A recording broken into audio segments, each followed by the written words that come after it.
साई बंदी सतनाम बंदी छोड़ सतगुरु कबीर साहिब की जय हो। आज हम जानेंगे सतगुरु नितिन साहब जी से कि जीव शिव और पीव ये क्या होता है। जीव शिव और पीव ये क्या होता है, आज हमें बतलाएंगे सतगुरु नितिन साहब जी एक सत्संग के माध्यम से। और कैसे हम इस मानव तन का कैसे हम कल्याण कर सकते हैं, तो सत्संग के माध्यम से जानेंगे सतगुरु नितिन साहब जी से। सत्संग को आपने पूरा विवेक लगा के और पूरी बुद्धि लगा के सत्संग को आपने सुनना है भी है। तो आज जो हम बात करेंगे जड़ और चेतन पे, क्योंकि पारक सिद्धांत के भी भगत जी आए हुए हैं। तो ऐसा होता है कि जो ज्ञान चर्चा होती है, जो ज्ञान आदान प्रदान होता है, उसका कोई निष्कर्ष निकले तो वो सत्संग सफल हो जाता है। वरना सत्संग तो चलते ही रहते हैं, हजारों लोगों के सुने, हजारों लोगों के सुन के बुला दिए।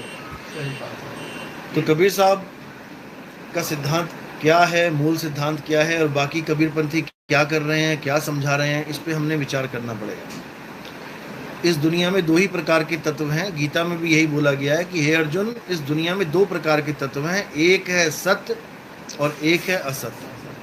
सत्य क्या है? सत्य वो है जो अविनाशी है, जिसका कभी नाश नहीं होता। सत्य वो है जिसको कोई बंधन में नहीं डाल सकता। सत्य वो है जिसका आदि और अंत। सत्य वो है जो अविनाशी है, जिसका कभी नाश नहीं होता। सत्य वो है जिसको कोई बंधन में नहीं डाल सकता। सत्य वो है जिसका आदि और अंत ना हो। और असत्य क्या है? जो बदल जाए, जिसका नाश हो जाए, जिसका जन्म और मरण हो जाए, वो असत्य कहलाता है। तो इस दुनिया में दो ही तत्व हैं, सत्य और असत्य। आत्मा सत्य है और प्रकृति जड़ है, नाशवान है, असत्य है, जिसमें ये काया भी आ जाती है, ये पांच तत्व भी आ जाते हैं। ये पांच तत्व अविनाशी नहीं है, इनका भी नाश होता है, इनका भी बदलाव होता है। जब अंत आता है, प्रकृति का महाप्रलय आता है, तो धरती को पानी, पानी को अग्नि, अग्नि को वायु, वायु को आसमान, ये समेट लेता है अपने आप में। और जब सृष्टि करने का समय आता है तो ऐसे ही ये खुल भी जाता है, बिल्कुल छाते की तरह। जैसे छाता समेटा तो बिल्कुल बंद हो गया, और जब खोला तो पूरा खुल गया। इसी प्रकार ये शरीर बार बार बनते और बिगड़ते रहते हैं, लेकिन ये जीव, क्योंकि शरीर धारण करने के बाद ये जीव कहलाता है। बहुबंधन में बांधया एक बेचारा जीव। कौन सा बंधन लग गया इसको? सृष्टि का बंधन लग गया, शरीर का बंधन लग गया। अगर शरीर ना था जब, तब ये अपने आप में निर्बंध था। हंसा तू तो सबल था, हल्की तेरी चाल। ये सबल था, ये सबल दुर्बल कैसे हो गया? इसी सृष्टि की वजह से दुर्बल हो गया। इसने मिट्टी का चमड़ा, मिट्टी का शरीर ओढ़ लिया, अब अपने आप को आदमी और औरत मानने लगा, जबकि ये आदमी और औरत नहीं है। ये आदमी और ये इसका लिबास मात्र है। लिबास पहन के अपने आप को आदमी, औरत, लक्ष्य 84 में कुत्ता, बिल्ली, हाथी, घोड़ा मानने लग गया, शेर समझने लग गया, अपने आप को हिरण के पीछे भागने लग गया। यही होता आया है, यही होता रहेगा जब तक ये अपने मूल स्वरूप को नहीं जान लेता। मूल स्वरूप क्या है? आत्म सत्ता ही हमारा मूल स्वरूप है, जिसको कबीर साहब ने कहा है कि जीव हमारे अज्ञानता का नाम है। हम अपने आप को जीव कब कहते हैं? जब हम अज्ञानता में होते हैं, जब हम बंधन में होते हैं, और जब हम भक्ति करके कुछ प्राप्ति करते हैं, तब हम ब्रह्म अवस्था में आ जाते हैं। यानी कि हम लेवल में तो थोड़ा ऊपर हो गए, लेकिन मुक्त अवस्था में नहीं आए। ब्रह्म से जो ऊपर पार ब्रह्म अवस्था है, जो हमारा शुद्ध चैतन्य आत्म स्वरूप है, जीव और ब्रह्म स्वरूप नहीं। इन दोनों का कबीर साहब ने खंडन किया है। जीव का खंडन कैसे किया कि बहुबंधन में बांधे एक बेचारा जीव, केवल छूटे आपने जो न छुड़ाए पीव। अब ये पीव कौन है और जीव कौन है, एक ही दोहे में दोनों का खुलासा करेंगे। जीव वो है जो बंधन में है, जो अपने आप को आदमी, औरत, बूढ़ा, जवान, बच्चा मान के बैठा है, वो जीव अवस्था में है तो वो अमर, ईश्वर अंश, जीव अविनाशी, लेकिन भटकता रहेगा। जीव सोई जो जुग जुग जीवे, उत्पत्त प्रलय माही। रहेगा तो वो हमेशा उत्पत्त प्रलय माही। उत्पत्ति प्रलय का मतलब क्या है? यही है उत्पत्ति प्रलय। ये शरीर की उत्पत्ति, शरीर का प्रलय। और शरीर में बैठा जीव अपने आप को भूल जाता है कि मैं कौन हूं। ये अपने आप को शरीर ही मानने लग जाता है। इसकी मान्यता शरीर की, देही की हो जाती है। अब जो अपने आप को शरीर मान रहा है वो 100% एक दिन मरेगा, क्योंकि जब अपने आप को काया ही मान ली तो काया तो खत्म होगी। अब अपने आप को अगर वो जीव भी मान ले, क्योंकि जीव का भी कोई रंग रूप रेख नहीं है, तब भी वो अपने आप को अमर बोल सकता है कि मैं अविनाशी हूं। लेकिन कोई भी जीव अपने आप को शरीर से अलग मान ही नहीं रहा है। अब जीव से ऊपर जो अवस्था बन जाती है वो ब्रह्म अवस्था होती है। ब्रह्म अवस्था किसकी होती है? जितने भी आपको 9 नाथ 84 सिद्ध जितने भी दिख रहे हैं, जो परमात्मा के नाम पे बैठे हुए हैं लेकिन मुक्ति को प्राप्त नहीं कर पा रहे हैं, वो कहाँ जा रहे हैं? वो सब बीच में अटक जाते हैं ब्रह्म अवस्था में। तो ब्रह्म के लिए जिन्होंने ब्रह्म अवस्था प्राप्त करी, उनको भी लताड़ा कबीर साहब ने क्या बोला? बोले ब्रह्म बड़ा की जहां से आया, वेद बड़ा की जिन निर्माया, ई मन बड़ा की जी मन माना, राम बड़ा की राम ही जाना, भ्रम भ्रम कबीरा फिरे उदास, तीरथ बड़ा या तीरथ का दास। ब्रह्म अवस्था भी वो अवस्था नहीं है जहां सृष्टि खत्म हो जाए। ये ब्रह्म के द्वारा ही सृष्टि का बैक लगता है, वापस सृष्टि में आता है जीव। सारे ऋषियों मुनियों ने क्या बोला? सारी भक्ति पूर्ण करने के बाद अहम ब्रह्मस्मि, मैं ही ब्रह्म हूं। यही अज्ञान था, मैं ब्रह्म नहीं हूं भाई, ब्रह्म मेरी नीचे की अवस्था है, मैं ब्रह्म से भी ऊपर हूं। लेकिन लोग नहीं जान पाए। जब कबीर साहब थे तब लोग ब्रह्म और वेद में ही फंसे पड़े थे, क्योंकि वेदों को ब्रह्म के द्वारा बनाया गया ग्रंथ, यानी भगवान के द्वारा बनाया हुआ ग्रंथ मानते थे। तो कबीर साहब ने एक ही लाइन में वेद को भी और ब्रह्म को भी, दोनों को नकार दिया, दोनों को नकार दिया। लेकिन कुछ लोग भ्रम फैला रहे हैं कि ब्रह्म नहीं बोला, ब्रह्मा बोला, कि ब्रह्मा बड़ा की जहां से आया। ये बिल्कुल गलत है, ये बिल्कुल गलत है, और इसको अच्छी तरह समझाया जाएगा आने वाले सत्संगों में। बीजक में 600 साल पहले ब्रह्म ही बोला गया है। जितने भी लोगों ने बाद में लिखा है बीजक को देख देख के अपने ग्रंथों में, उन्होंने ब्रह्मा कर दिया, क्योंकि वो ब्रह्म को समझ नहीं पाए कि ब्रह्म क्या है। उन्होंने गलती से अज्ञानता में, या कह लो कोई पीछे कारण था, उस कारण से ब्रह्मा कर दिया। लेकिन वो क्या कारण है वो समझाया जाएगा आने वाले सत्संगों में। तो कबीर साहब ने ब्रह्म का खंडन करते हुए बोला कि ब्रह्म बड़ा की जहां से आया और वेद बड़ा की जिन निर्माया। ये सारे ब्रह्म और वेदों की महानता गा रहे थे, आत्म स्वरूप को भूले पड़े थे। तो कबीर साहब ने आत्म स्वरूप की महानता बताते हुए बोला कि जल में मीन प्यासी, मोहे देखती आवे हांसी, आत्म ज्ञान बिना नर भटके, कभी काबा कभी काशी। कि जो कुछ भी है ये आत्म सत्ता है, आत्मा के बिना ब्रह्म भी सृष्टि नहीं बना सकता, क्योंकि ब्रह्म से ही त्रिगुण पैदा होते हैं। और आत्म सत्ता ना हो, त्रिगुण पैदा करके दिखा दे ब्रह्म, नहीं कर सकता। ब्रह्म कह लो, निराकार कह लो, मन कह लो, एक ही बात है, क्योंकि मन सूरत के द्वारा ही जीवित हुआ बैठा है। जो तुम्हारा मन बार बार सोचता है, मन ये कर रहा है, मन वो कर रहा है, ये मन ताकत कहां से ले रहा है? ये तुम्हारी आत्मा से ताकत ले रहा है, तुमसे ही ताकत लेके और तुम्हें ही उलझा देता है, तुम्हें ही भटका देता है, क्योंकि उस वक्त तुम जीव अवस्था में होते हो, इसलिए भटका देता है। आत्मज्ञान में क्यों नहीं भटका सकता? क्योंकि वहां पर तुम्हारी अवस्था ब्रह्म से भी ऊपर होती है, यानी तुम हाथी रूपी ब्रह्म के ऊपर अंकुश लेके बैठ जाते हो। हाथी के ऊपर जब अंकुश लेके तुम बैठ जाओगे तब तुम हाथी से भी बलवान हो जाओगे। तुम्हारे हाथ में स्टीयरिंग आ जाएगा, ये मन हाथी तुम्हारे कहने पे चलेगा। लेकिन जब तक तुम जीव रहते हो ये मन तुम्हें घुमा घुमा के मारेगा। इसी को कबीर साहब ने बार बार समझाया कि दोनों अवस्थाओं, तीनों अवस्थाओं को जान लो, जीव अवस्था, शिव अवस्था और पीव अवस्था। इन तीनों का ज्ञान जब तक तुम्हें नहीं होगा तुम्हारा कुछ होने वाला नहीं। साहिब कहते जीव शिव सब प्रगटे, वह ठाकुर वैदास, कबीर और जाने नहीं, एक राम नाम की आस। एक ही दोहे में तीनों अवस्थाओं का ज्ञान बता दिया उन्होंने। जीव शिव सब प्रगटे, पैदा नहीं हुए, ना कभी जीव पैदा होता है ना कभी ब्रह्म पैदा होता है। ये अवस्थाओं के नाम हैं, अज्ञानता का नाम है ये जीव और शिव। कहते जीव शिव सब प्रगटे, वह ठाकुर वह दास। शिव अवस्था वाले तो ठाकुर बन के बैठ गए और जीव वाले उनके दास बने बैठे हैं। यानी ब्रह्म और जीव दोनों का रिश्ता बता दिया। यानी जीव बना बैठा हुआ ब्रह्म की पूजा कर रहा है, शिव की पूजा चल रही है जीव के द्वारा। लेकिन कबीर साहब दोनों का खंडन करते हैं। कबीर और जाने नहीं, कबीर इनमें से किसी को नहीं जानता।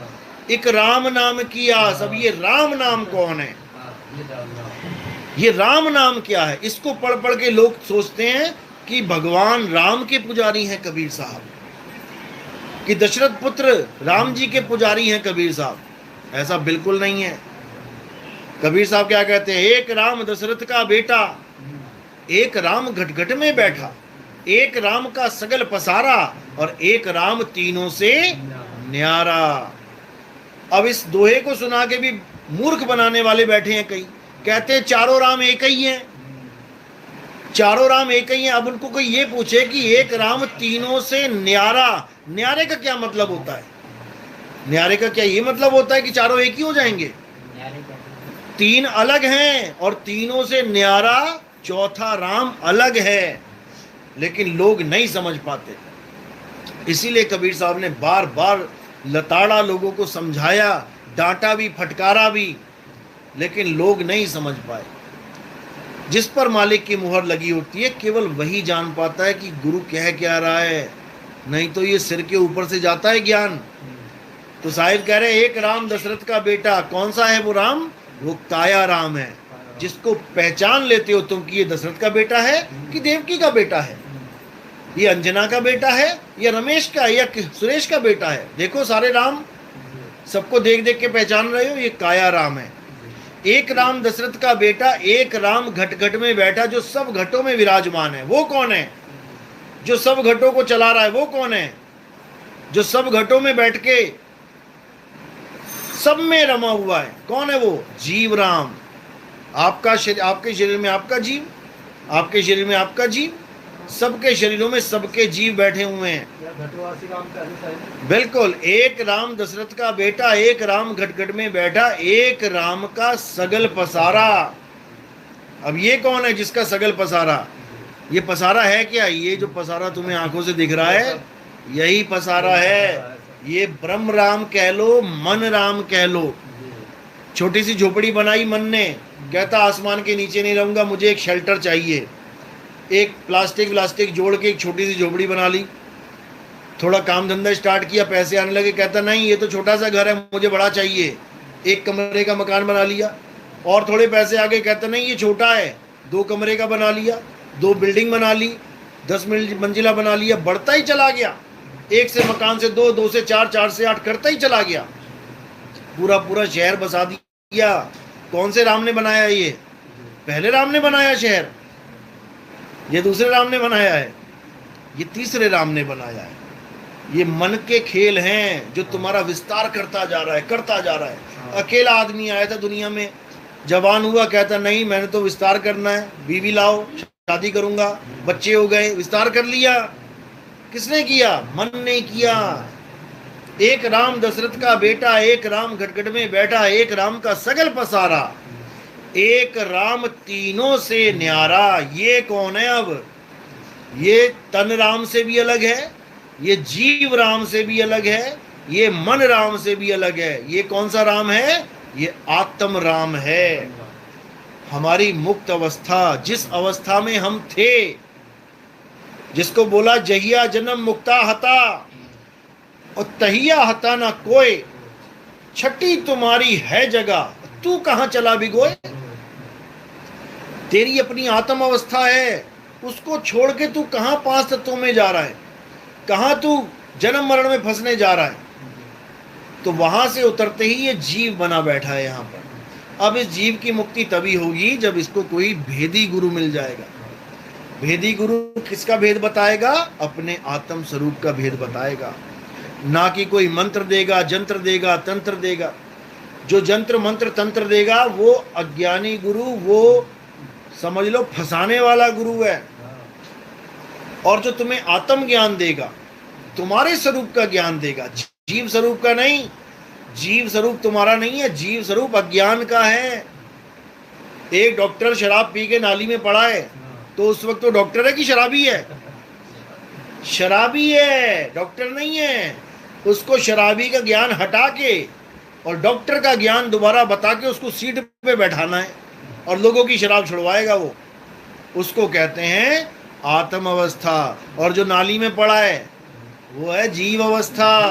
देखो सुअर पड़ा है कि नहीं नाली में, तो ये जीव ही तो है। जीव अलग है, आत्म अवस्था अलग है, लेकिन लोग नहीं समझ पा रहे हैं। लोग जीव को ही सत्य मान के बैठे हुए हैं। तो यही कबीर साहब समझा रहे हैं, लेकिन इस मत को कोई जान नहीं पाता। ये आत्मा का खंडन कर रहे हैं लोग कि आत्मा कुछ नहीं होती। अच्छा, आत्मा कुछ नहीं होती। और कबीर साहब ने, संतों ने वाणियों में इतना आत्म राम का जिक्र कर रखा है, वो क्या है फिर? जीव को तो 84 का गुलाम बता रखा है। जग में जीव अनंत न जाने पीव को, बहुत कहा समझाए 84 के जीव को। जीव को ही सर्वे सर्वा मान के बैठ गए हैं, यही अज्ञान है। और जो जीव को सर्वा सर्वे मानेगा वो जीव ही होके आएगा। जहां आशा तहां वासा हुई, और वाह को रोक सके ना कोई, उसको कोई नहीं रोक सकता। इसलिए कबीर साहब समझा रहे हैं कि ये मनुष्य, ये तेरा आखिरी जन्म है।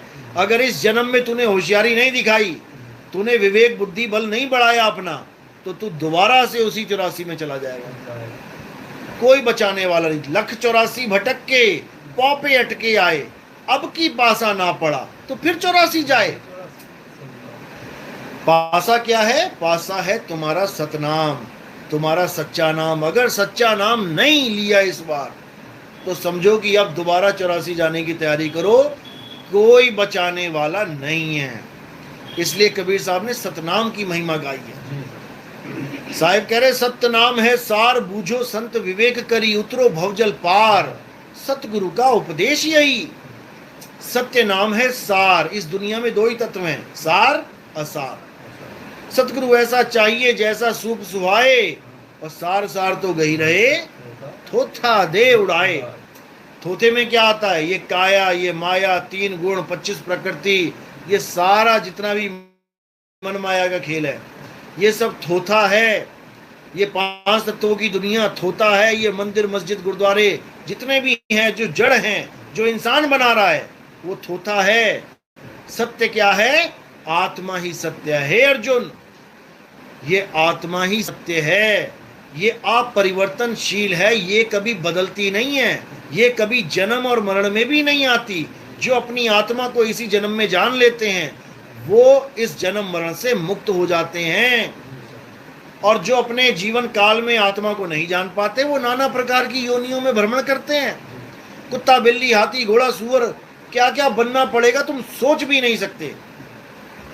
इसलिए केवल और आत्मज्ञान, और आत्मज्ञान का नाम है सतनाम। जो बाबा नानक कहते हैं सतनाम वाहे गुरु, यानी उस गुरु ने मुझे सतनाम दे दिया। वाह मेरे गुरु, क्या चीज दे दी मुझे। वही भूली हुई वस्तु है जिसको एक पारखी गुरु तुम्हें याद करवाएगा।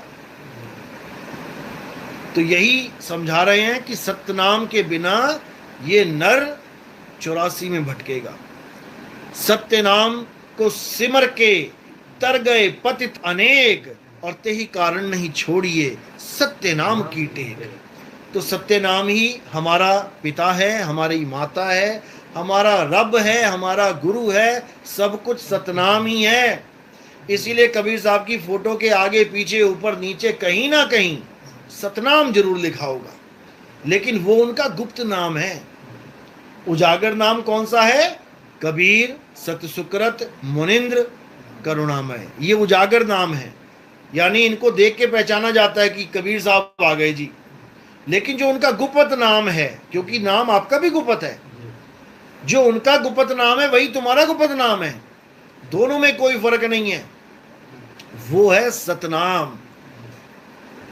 राम जी का शरीर देख के उसका नाम रखा कि राम है, लेकिन उनका भी नाम सतनाम है, इसलिए बोला जाता है राम नाम सत्य है।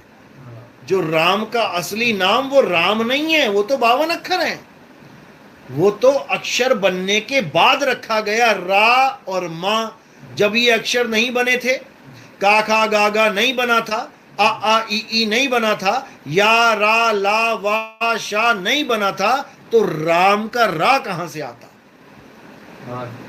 पा फा बा भा माँ वाली लाइन ना थी तो माँ कहां से आता? बचपन में यही पढ़ाया जाता है, ये 52 अक्षरों का ज्ञान दिया जाता है, उसके बाद वहां से सारे नाम लिए जाते हैं। हाँ, तो राम का नाम भी तब बना है जब 52 अक्षर कंप्लीट हो गए। वाहेगुरु तब बना है जब 52 अक्षर कंप्लीट हो गए। कबीर नाम तब बना है जब 52 अक्षर कंप्लीट हो गए। इन्हीं 52 के द्वारा सारे अक्षर बन रहे हैं। लेकिन अगर राम का नाम ना रखा जाता तो उनका नाम क्या था? उनका नाम सत्य था। आपके घर में बच्चा पैदा होता है, जब तक आप उसका नाम नहीं रखते हो तब तक उसका नाम सत्य होता है। वो सत्य आ गया तुम्हारे घर में, क्यों? शरीर रूपी असत्य को धारण करके कौन आया है?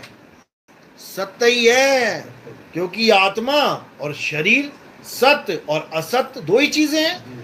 जब तक तुमने कोई नाम नहीं रखा तो वो आत्म रूपी सत्य है, और जैसे ही तुमने कोई नाम रख दिया उसका, अब सत्य हो गया गुपत, और नाम आ गए राधे, कृष्ण, मुरारी, राम, हनुमान, शंकर जी, कबीर साहब, नानक जी, भीखा, भूखा, पता नहीं क्या क्या नाम रख दो उसके बाद। तो इसी को कबीर साहब समझा रहे हैं, इसी को नानक साहब ने समझाया कि शुक्र है मुझे वो गुरु मिल गया जिसने मुझे मेरा नाम दे दिया। एक तो मुझे मेरा नाम दिया माँ बाप ने, उन्होंने क्या नाम रख दिया? नानक। और गुरु ने मुझे क्या नाम दिया? गुरु ने मुझे मेरा सतनाम दे दिया। कहे नानक ये तेरी वड्याई, कोई नाम न जाने मेरा। ये तो तेरी वड्याई है परमात्मा, क्योंकि तू सबका नाम जानता है, तू सबका नाम जानता है। लेकिन लोग नकली नाम देके हमारा सतनाम हमें भुलवा देते हैं, और हम सारी उम्र एक नाम रट लेते हैं। बेटा तुम्हें कोई पूछेगा तुम्हारा क्या नाम है तो बोलना सुधीर। रटना पड़ता है, बच्चे को रटाया जाता है। What is your name? Sudhir. What is your name? Sudhir. What is your father name? Krishnakant. रट रहा है वो बच्चा। अब जो रटा है वही बोलेगा सारी उम्र। अब जो उसका असली नाम है उसको वो कभी जान ही नहीं पाता। इसलिए बुल्ले शाह कह रहे हैं, बुल्ला की जाना मैं कौन। मैं कभी नहीं जान पाता कि मैं कौन हूं। मैं तो अपने आप को बुल्ला मान के बैठ गया, जबकि बुल्ला तो दुनिया वालों ने मुझे नाम दिया है। जो मेरा असली नाम है वो सत्य है, इसी को समझना है। तो सतनाम क्या है? सत्य नाम कोई नाम नहीं, ये है आपन रूप, और जो जाने इस भेद को पावे आप स्वरूप। वो अपने स्वरूप को प्राप्त कर लेता है। और हमारा स्वरूप क्या है? हमारा स्वरूप ये तन मन बुद्धि माया नहीं है। हमारा स्वरूप है शब्द, जिस शब्द का गुरु दान देता है। शब्द हमारा, तू शब्द का, सुन मत जा सरक, और जो चाहे निज रूप को तो शब्द ही ले परख। कौन से शब्द को परखूं? जो गुरु मुझे देता है। कहीं गुरु मुझे मंत्र तो नहीं दे रहा, 52 अक्षरी नाम तो नहीं दे रहा, कहीं गुरु मुझे कोई क्रिया तो नहीं करवा रहा कि रात में 12 बजे जाके चौक पे ये करो वो करो वो करो। ये तंत्र विद्या है। कई गुरु ऐसे भी बैठे हुए हैं। कहीं गुरु मुझे नदियों में तो डुबकियां नहीं लगवा रहा, कहीं गुरु मुझे किसी पर्वत के चक्कर तो नहीं लगवा रहा, 84 कोस यात्राएं तो नहीं करवा रहा, कहीं कोई गुरु मुझे तीर्थ में तो नहीं माथा टिकवा रहा, कोई मुझे फोटो कैलेंडर अष्ट धातु की मूर्तियां सोना चांदी पीतल की मूर्तियां तो नहीं पुजवा रहा। ये सब अज्ञानी गुरु हैं। असली गुरु तुम्हें इन चीजों से छुड़ाता है, और किससे जोड़ता है? अपने सत्य स्वरूप से। तो कहते सोई कहावे जो 2 अक्षर का भेद बतावे, एक छुड़ावे एक लखावे तब प्राणी निज घर को जावे। यानी असली नाम बता दे और झूठे नाम छुड़वा दे, तब प्राणी निज घर को जावे। तब हम अपने असली घर, अपने मालिक के घर पहुंच पाएंगे, अपने सत्य स्वरूप को जान पाएंगे। नहीं तो ऐसे ही लख 84 में धक्के खाने पड़ेंगे। तो यही बार बार संतों ने समझाया कि लख 84 जून बाई पर मानस को प्रभ दी वडे आई। इस पौड़ी ते जो नर चूके आए जाए दुख पाए। ये इंसान चोला ऐसी मत समझ लेना कि ऐसे ही मिल गया मजे करने के लिए। ये बहुत बहुत मुश्किल से मिलता है। इस देही को सिमरै देव, सो देही कर हर की सेव। हर की सेव, हर क्या होता है? हर का मतलब होता है जो तुम्हारे शरीर को हरा भरा रखता है, जिसकी वजह से ये पेड़ पौधे हरे हैं। जैसे ही वो साथ छोड़ देता है शरीर का, ये सूख जाते हैं, सड़ जाते हैं, गल जाते हैं। तुम 150 साल जीवित रहो, तुम्हारा शरीर हरा भरा रहेगा, आत्मा साथ है तो। जिस दिन आत्मा ने तुम्हारे शरीर को छोड़ दिया, वो सूखना शुरू हो जाएगा, गलना शुरू हो जाएगा, मिट्टी बन जाएगा वो। तो हरी वो है जिसके कारण तुम्हारी काया हरी भरी है, ना कि तुम पत्थर को हरी मान के बैठ जाओ कि पत्थर का हरी पूजोगे। अरे एक चेतन सत्ता, एक आत्मा पत्थर को भगवान मान के बैठ जाए तो इससे बड़े दुर्भाग्य क्या होंगे। क्या हमारे राम जी मिट्टी के थे? क्या हमारे कृष्ण जी मिट्टी के थे? तो तुमने भगवान को मिट्टी का कैसे बना दिया? कृष्ण जी समझा समझा के थक गए कि हे अर्जुन, तू और मैं शरीर नहीं है। जो तुझे और मुझे शरीर करके जानता है, वो कभी हमारे सत्य स्वरूप को नहीं जान सकता। हे अर्जुन, ये शरीर तो हमारे कपड़े हैं, एक दिन जर्जर अवस्था होगी, इसको हम खोल के फेंक देंगे। तुम्हारा और मेरा स्वरूप आत्मा है, हम अजन्मे हैं, नित्य हैं। ऐसा कोई समय नहीं था जब ये राजा महाराजा तुम और मैं नहीं थे, और ऐसा कोई समय नहीं आएगा जब ये राजा महाराजा तुम और मैं नहीं होंगे। अब बताओ, ये है हमारा स्वरूप, ये है कृष्ण जी का स्वरूप। लेकिन इन लोगों ने पत्थर पुजवा पुजवा के लोगों का जीवन बर्बाद कर दिया। तो कबीर साहब कहते हैं, पाथर पूजे हरि मिले, और तो मैं पूजूं पहाड़, और वासे ये चाकी भली जो पीस खाए संसार। अगर पत्थर कोई भगवान मानना है तो उस चक्की को मानो जिसके कारण तुम्हारे बच्चों के मुंह में रोटी जा रही है, नहीं तो बकरी की तरह तुम दाने चबाओगे क्या? अगर पत्थर कोई भगवान मानना है तो चक्की सबसे बड़ा भगवान है, जिसकी वजह से तुम टाइम पे ऑफिस जा रहे हो खाना पीना खा के। तो सबसे बड़ा वही पत्थर है। लेकिन लोग नहीं समझ पा रहे हैं, असली चीज को धुतकार देते हैं और नकली को पकड़ लेते हैं। चाहिए उन्हें घी, लेकिन दूध को नाली में फेंक देते हैं, कहते हैं ये घी नहीं है, हमें तो घी चाहिए। अरे मेरे भाई, उसी में घी छुपा है, उसी दूध में घी छुपा है जिसको तुम छोड़ रहे हो। यानी आत्मा को तो जान नहीं रहे हो जिसमें परमात्मा का वास है, और पत्थर को पकड़ के बैठे हो। तो साहिब कह रहे, ज्यों तिलमाही तेल है और ज्यों चकमक में आग, तेरा साईं तुझ में है, जाग सके तो जाग। अब मेरा साईं मुझ में है, ये सुनने के बाद लोग क्या सोचते हैं कि मेरे शरीर में है, क्योंकि अपने आप को ये शरीर मान बैठे हैं, शरीर को ही अपना स्वरूप मान बैठे। तो कह रहे हैं शरीर में है परमात्मा, शरीर में परमात्मा नहीं है। अगर शरीर में परमात्मा होता तो ये शरीर कभी मृत होता ही नहीं। वाणियों में कई जगह लिखा होता है कि प्रभु बसे हृदय माही, तो लोग हृदय को मानने लग जाते हैं कि यहाँ बैठा है हृदय में।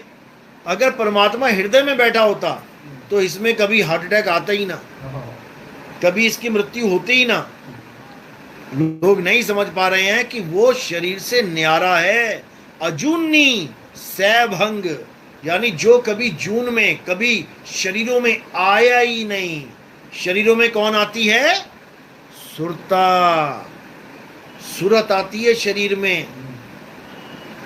जैसे कांच के सामने जो कुत्ता खड़ा है वो कभी कांच में गया ही नहीं। कांच में कौन गया? उसकी सुरता। और कांच में जो दूसरा कुत्ता दिख रहा है वो क्या है, उसी का